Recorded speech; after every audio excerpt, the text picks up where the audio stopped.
Thank you, Jerome. Meanwhile, Reggae Boyz head coach Hamir Hall-Grimson says despite maintaining consistent selection so far since taking charge of the team, the coaching staff is still searching for players to improve the team.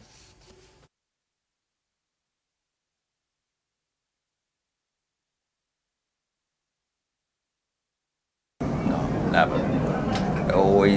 We're always looking at better players. We're always looking at younger players who have the possibility of becoming. If we would close the door, that would be a silly thing to do. But we are always more and more happy with the squad we have. If I can answer this question in other words, so it's not a criticism to the players we have, but we will always be looking for players to improve our team. All coaches do that.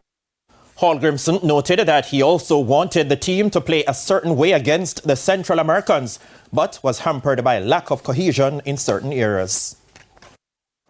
We wanted to play a high tempo on the ball, but we still also wanted to improve possession in general. So we're somewhere there in between, I would say.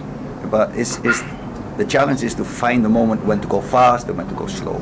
And that happens when players get to know each other better and we play more games together.